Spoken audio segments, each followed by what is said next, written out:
No negativity. I'm sorry. Yeah, it's going to be a great reset.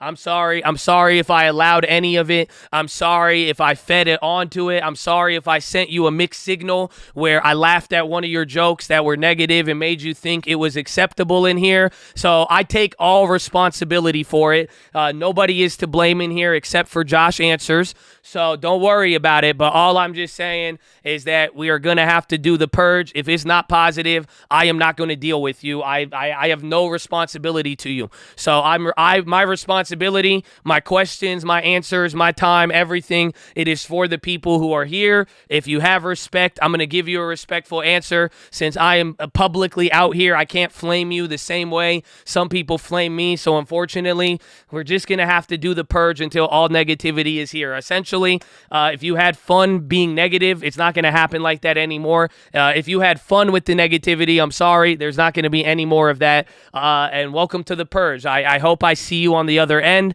If not, I genuinely could say have a good summer, and it was a good run, and I'm glad that you got whatever you needed to after it. But it's good.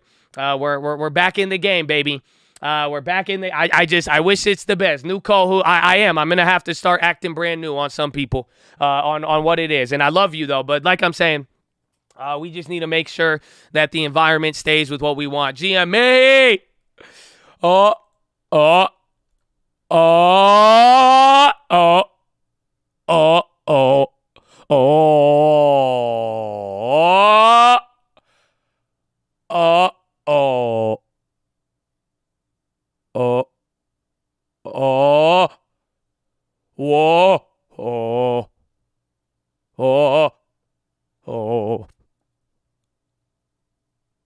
ah, oh, oh, oh, oh, oh. Okay, I'm over it. All right, we did it. Shout out GameStop. We'll see what happens. I know after hours moves are, dude, should we trade it? You remember the last after hours trading? Should we do it? I'm down, but I'm not down, but I'm down. You know what I'm saying? Like, I'm down right now, but I know right when I open the trade, I'm instantly going to regret it. Does anybody feel me in here? I don't know if anybody feels me in here. You know what I'm saying? Like, I don't know. Like, you know what I'm saying? Like, I'm so down to make that trade after hours right now. And I know within like 30 seconds of being in that trade, I'm going to be like, I don't even want to be here anymore, man. I'm like, why didn't I just go poop? Why didn't I just go poop? I should have just went poop. Oh, man. Oh, man. Oh, man. That's crazy. Amen. Been around for longer. GG. Well, God bless you, baby. Amen. The positivity, that's what lets it show, man. That's at the end of the day. If you ain't showing love, then you ain't really one of us. Beep.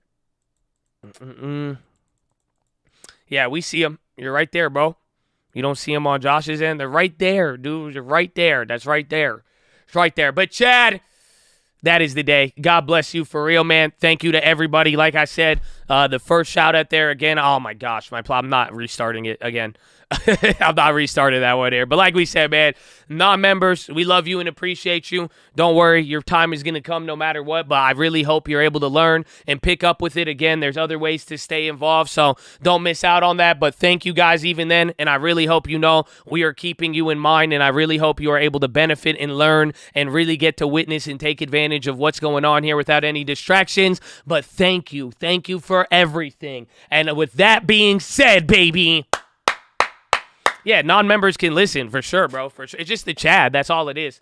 That's just the Chad. And again, like, if it's stopping you from it, I mean, you got to really ask. It's not like it's something that should be burdensome, but you should be able to listen. You should. But either way, we've already made it clear. That's it, man. No more negativity. If there's negativity, we're not going to have access to a lot of this stuff. And again, you see it. I'm just tired of the blind threats by people. And they're saying, oh, it's going to be like this. You're going to do this. It's like, if you haven't noticed, it's just more people are already members than not.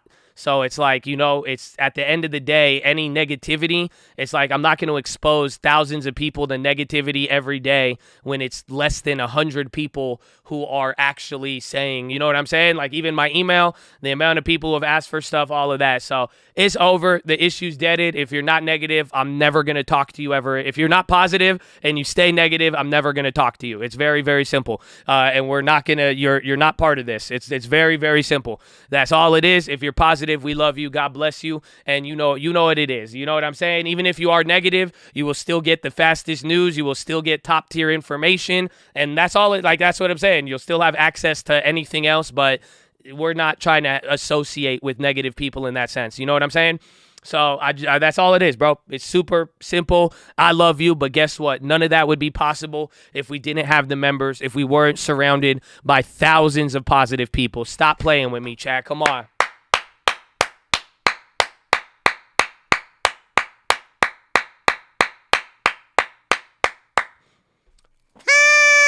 Stop it. Y'all don't. I need to take a moment of silence.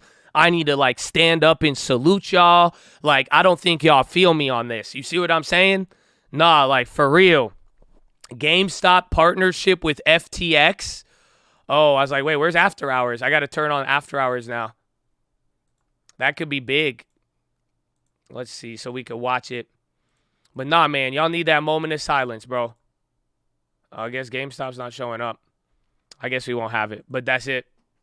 Chad, I said moment is, I don't know what to call it for you guys, but seriously, members, thank you. And it has nothing to do with your $4.99. The membership, it's really not about that because I've learned a lot over the last couple of years, even over the last couple of weeks. I see it every day, bro. I see people act hella weird. I see people flip-flop. I see people bring, hatred and negativity. And that's what I'm saying, man. The real thing about it is your positivity, bro. For real. The way you guys come in here, you see it. The chat is still up and running. We got plays. We got call-outs. We still doing what we need to do, man. But it's that positivity that people giving the same thing that I put into this and understanding that we do put in a lot of effort and work, man. And I see y'all match me with it, and I see it with the positivity and people getting down to all of it. You know what I'm saying? Where it's like, yo, it's people asking questions. It's like, again, you can make little jokes here and there, but it's like for real. It's people asking questions. They're trying to get to the point. They're trying to learn, but it's that positivity and love, man. That's what I'm saying, bro. That's really where it matters, and that's what it is, and that's what I really hope everybody gets, man. It's like I'm here to I respect you guys, so that's why I'm saying it's like, bro, if I don't have a level of mutual respect with you, I don't want to speak to you. You know what I'm saying? It's just simple as that. And I'm not talking about emails. I'm not talking about text messages. Nah, I'm talking about 7 hours a day when I'm here and everything else. And that's why I say, man, thank you for the mutual respect. Thank you. But it's like, I don't fuck with that any. You know what I'm saying, man? So I love you, man, for real. I hope you guys understand from the bottom of my heart. Thank you for being a member, but thank you for being you, because with or without that badge, it doesn't change who you are. And a lot of you guys possess a quality that is very rare in this world today and cannot be replicated nor purchased. And that's where I'm saying I have to salute y'all for real, because that's what it is. I'm humbled by it, but it's like, yo, I fuck with you. These are the people I want to be around. This is what I'm here for, Chad. And just thank you for always making it a great place. And thank y'all for riding with me every day. And thank y'all for riding with each other. You know what I'm saying? Not taunting people, keeping the environment, not trying to, play a game of favorites and trying to be special here and there. It's like, yo, just straight up, man, questions, getting the conversation going, getting it in the right direction, being focused. If you're giving people advice, it's at least, relevant, and it makes sense with it, man. And that's what I'm talking about. So God bless you. And thank you for loving thy neighbor, bro, for real.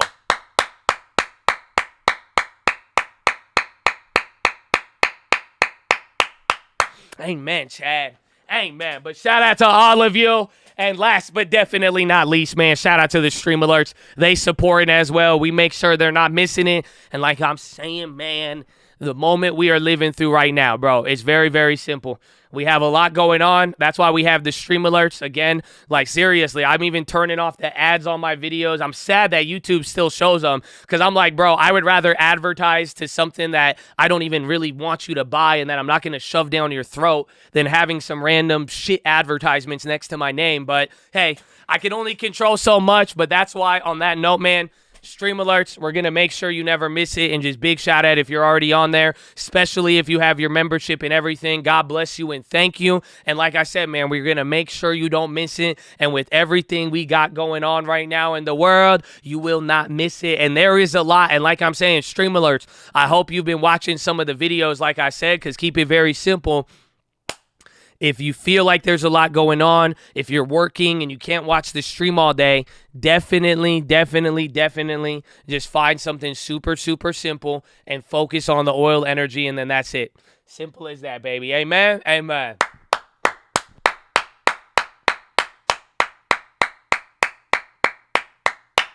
Amen, Chad. Amen. Amen. The devil testing you through YouTube. Nah, man, it's good, bro. I think it's just, I'll take responsibility, but I just think I feel it. That's it. Like, that's what I said it at the beginning of the year. Bro, I was getting death threats on my mom's. I was getting, like, dude, just so much fucked up weird shit. But, like, I said it then, but I feel it way more now, bro. We are living through opportunity. Like, what do you want me to do?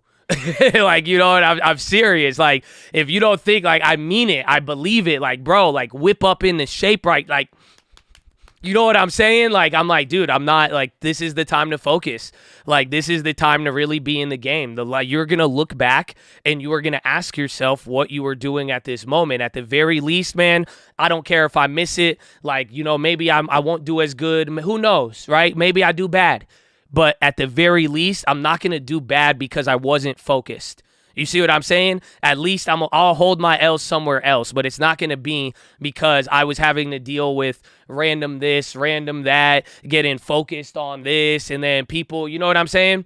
It's very simple. So it's like I'm saying, if it's not positive, that's it, because I see it. I mean, I went a whole nother year, good and bad. There's been a lot of good and bad, but it's just like, if it's not positive, or if it's not like focusing, if it's not pushing me to what I see in my opportunity right now, I cannot feed it. And that's what I'm going to kill it. I'm going to starve it and I'm going to kill it. And that's it. That's literally, I don't mean it. It's not as aggressive as you think, but I'm serious. Like, people, anybody around me, if it's not there and it is not getting me towards what I see right here, right now, and making sure that I'm taking full advantage of this time frame and this timeline and what we've been blessed into, you know what I'm saying? I'm not feeding it. It's dead. That's all. I'm sorry. If it had a chance, that's great. If I lie, I don't care. There's nothing about it. It's very, very simple. It's just, that's what I'm saying. It's going to be a purge. It's like, at this point, if you cannot be positive or you cannot stay focused and it's not even worth $5 to you, like, bro, God, like, we gotta go our separate ways at this point. That's it. I'm sorry. I would love to have you here if it's positive. Again, otherwise, because I said it, people don't realize it. It's like, where are people putting their time right now? So, bro, this is all of me telling you, get ready. The opportunity is here. Like, that's it. I don't care if it's 3 months or 6 months away from now, maybe even 9 months, maybe a whole nother baby. But, like, if you don't see how I am behaving, if you do not see that I am focused on that, if you do not see that my tolerance level is very, very low, then I think you're looking at everything else and you're missing the fucking point.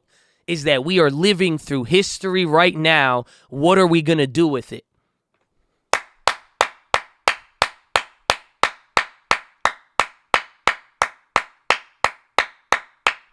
So that's all, man. If it's going to cost me X amount of viewers, if it's going to cost me not being able to laugh as much during a day, I don't know.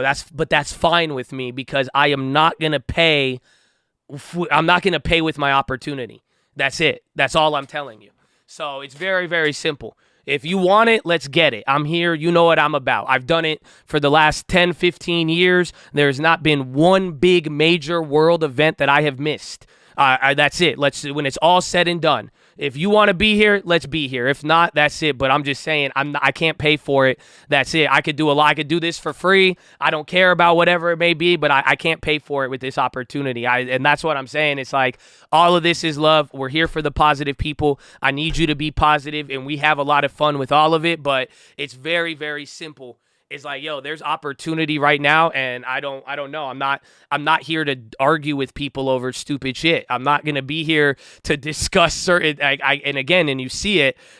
We haven't had any of those arguments in 48 hours. I'm dropping you news. I'll give you a fact. I'm not having to deal with any other situation regarding it. It's not getting diverged. It's not going all over the place. So it's like, yo, baby, it's time. It's focus time. So let's go, baby.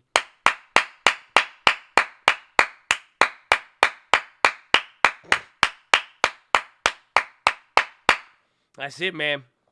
That's it. The keyboard, that is a Bloomberg keyboard. My man, and welcome. Welcome. So do you feel me, man? Like, for real. I don't know who's listening, no matter what it is, man. But, like, I hope you realize, like, it's one thing.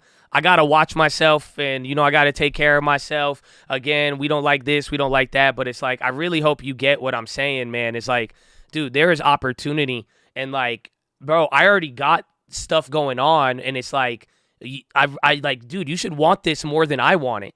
You know what I'm saying? Like, fuck that. Like, there's no way you're letting me be the guy who wants it more than you do. That's fucked up. Like, I'm telling you, that's a fucked up timeline. If I'm the guy sitting here making deals, I already have real estate, I already have this, and I'm the one saying, like, yo, bro, maybe we should focus to make some more money, or maybe we should focus if the world really does change right now. Maybe, like, you see what I'm saying? But I really want you guys to understand, man, there's no negativity in all of this, and this is me, like, let's go. I want to raise the bar. That's it. And I really hope you meet me there. But at this point, if you're not able to meet me there, then you're either going to meet me there or you're not. And that's it. But I just, like, understand my motivation. There's real shit happening in the world right now. That's it.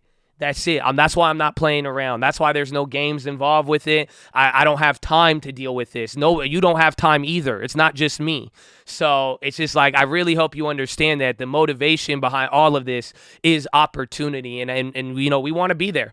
So just pay attention and keep that in mind. And I really hope we're chill. And I hope one day we can look back at it and you'll see what I'm saying. And I hope you're gonna vibe with it a lot different. And I hope you're gonna really understand that, like, you're really a part of this or you're really not. You know what I'm saying? It's like, and that's something I've came to realize with people. And that's why, again, like I'm saying, I have so much respect for some people, but that's it. It's either going to happen or it's not. You're going to be in the game or you're not, and I really hope you are. And it's nothing besides that. And don't let anything get in the way, and don't let other things distract you from where you really need to be.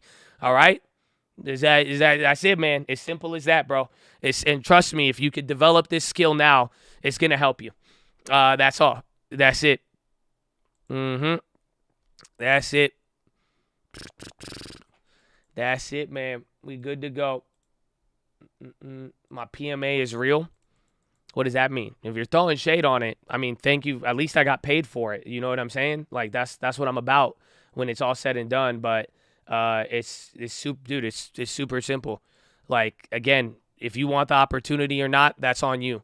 But we don't have to. And I hope you guys realize it too, man.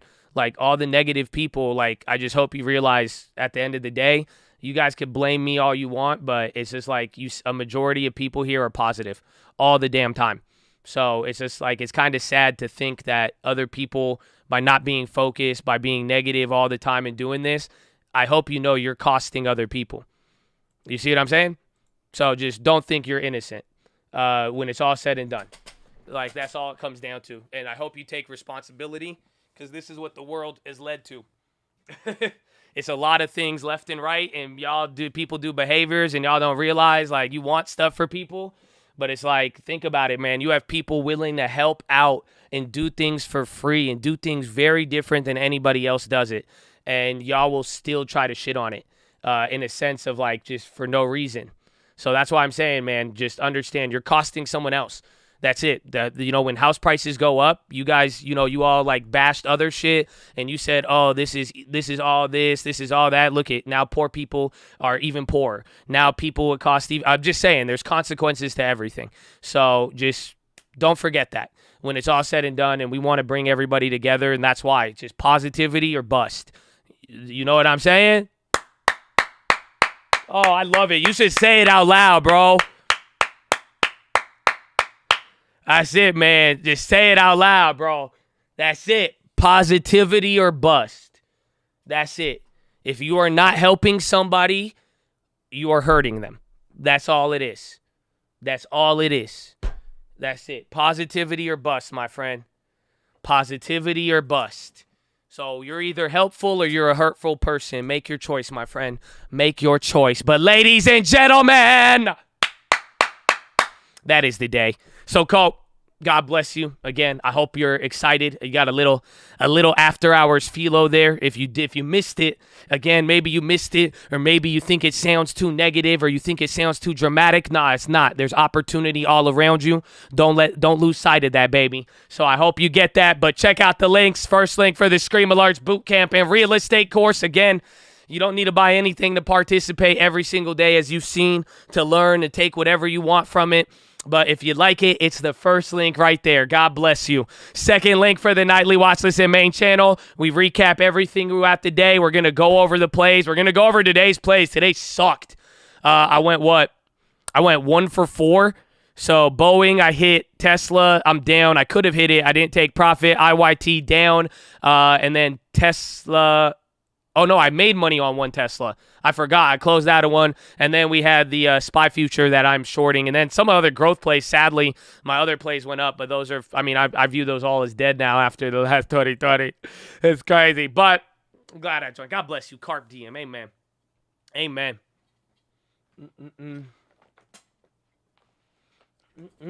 But Chad, second link, nightly watch this main channel. Don't miss it. 4:30 p.m. today. Third link for that membership badge, baby. Shout out to the members. God bless you. Merch. It's breathable. I wish we could see Cole Merch in here. I need to get him a membership badge, but God bless you, bro. We love you. Cole Merchandise. Again, this stuff is not free. None of this is freemium. This is definitely pure support if you would like it. It's beautiful. Check out the new channels, Cole Real Estate, Colt Cars, and Colt PHILO. And best of all, Cole Real Estate tonight, baby. Oh, yes. Cole Real Estate, 6 p.m. So this is what it's like. Again, they go on, bro. They went on for another 4 hours. That's why sometimes it's very hard for me to get on, bro. Like, I was able to go on the day. I tried to, fill in the other day. I'm going to try again today, but honestly, it does get really crazy for me towards the end of the day. And again, streaming for 7 hours. But I'm just telling you, thank God for Tyler and Trey. And honestly, everybody else in Cole Real Estate, man. I know Brian's in there. I know we got guys like Michael and a lot of other people who've just been killing it. And just a part of it, bro. I know Sam, shout out Mr. Tabebi. You got a lot of people in there, but dude, this is a couple of hours. They go through everything. You have access to it. I'm telling you, man, it's a long way. They go, bro, these are all real estate agents. These are all people involved with everything that we got going on right now. So, Chad, I hope you're with it. I would love to see you there. I'm going to try my best to make it there. But again, I think you're going to be in good hands regardless. But if you got any questions, if you want to know how to get started, maybe you're already in real estate, and understand too, even if you're already in real estate, there's still a benefit for you to get out of here. Again, we just want to introduce you to the network, baby. Introduce you to the network. But hopefully we see you there 6 p.m. tonight. Colt PHILO. Follow me on Instagram at the Trading Fraternity. And then finally, ladies and gentlemen, the prayer request wall. Amen. Amen.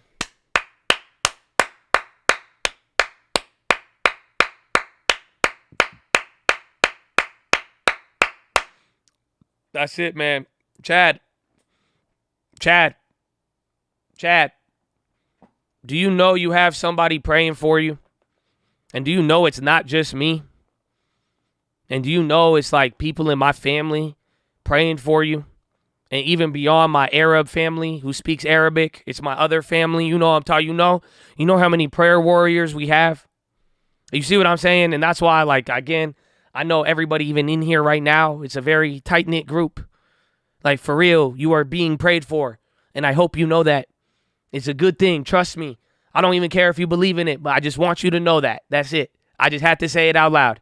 That's it. You're being prayed for. And Chad, you know what it is, man. Pray for everybody. Let's go. Pray for everybody.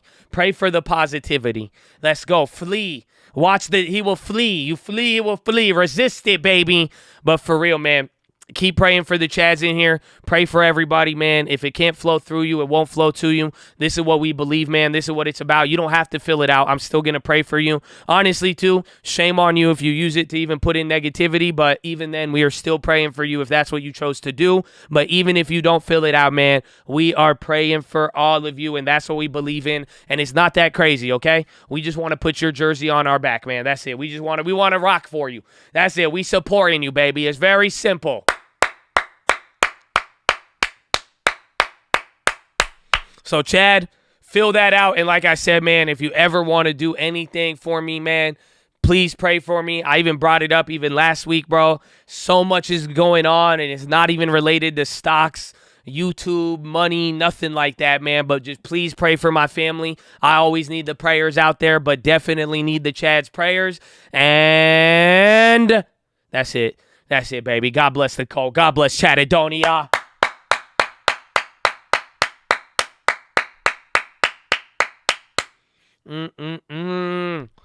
Amen. But Chad, that is the day. So go read the books, Richest Man of Babylon, Proverbs, New Living Translation, and The Strangest Secret in the World. And actually, before we do anything, I forgot. We need one more uncle. One more uncle. Get me hyped. Guess me hype, baby. Guess me hyped. But Chadadonia, that is the day. I love you all. I hope you're ready. Tomorrow is going to be very exciting by the morning. So I'm going to get you that little watch list today. We're probably going to talk about bullish and bearish. That's something we got to keep in mind after today's move. There's a lot on the table. And Chad, I hope you're ready for the right now. And I hope you didn't miss that PHILO, baby. You remember what I said? The distraction ain't going to make you fail. You are going to get attacked no matter what. So let's go, baby. We going to be on point regardless.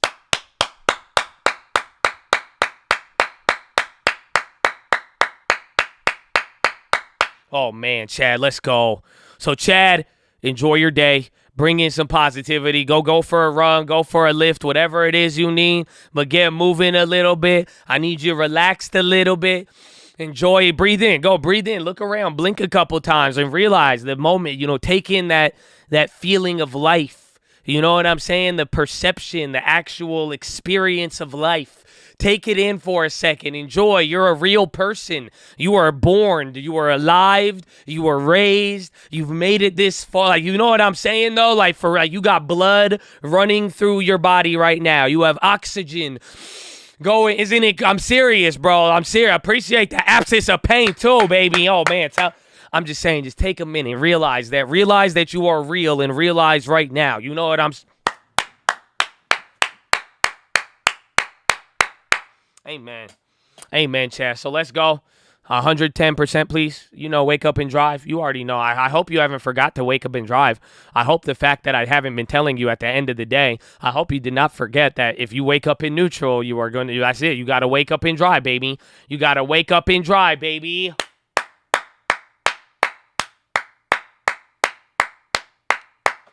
Amen. Amen. So, Chad, I love you. Have a wonderful evening. I'm going to see you on the watch list tonight, and I'm going to see you tomorrow morning. Peace out. Don't ever forget. Don't forget why we here.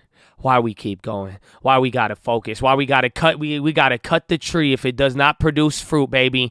Why, baby? Why do we keep going? Why is faith, hope, and love so important? Finger to the sky, baby. To God be the glory, and through the grace of God alone. Amen. Amen.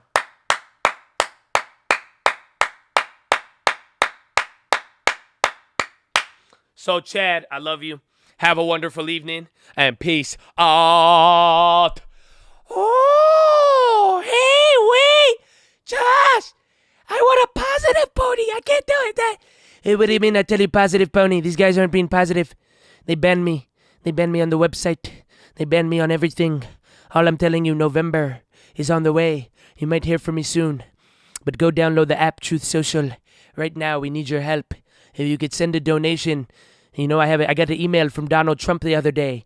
It said, donate right now, immediately. I said, Donald, I thought you're the rich one. But either way, I did not donate. But then I donated. But then I didn't. And then I got confused. And then I thought about inflation. Fuck you. Inflation's fake, bitch. Huh? No, hold on. No, hey, I mean it. You know what happened last month? Zero. You saw zero inflation. Huh? You know what's going to happen then on Tuesday? I'm throwing a party. Everyone's invited. Huh? Come on, every economist. Bring them. Tell them everybody's invited. We're going to fucking rage. I got the Zantac. Hunter has the blow. We got everything you need, okay? It's simple. Bro. We were partying. Inflation's coming down. We did it. We built back better Hummers. Okay. So you have a wonderful Kwanzaa. And happy Passover. I'm leaving. Hello.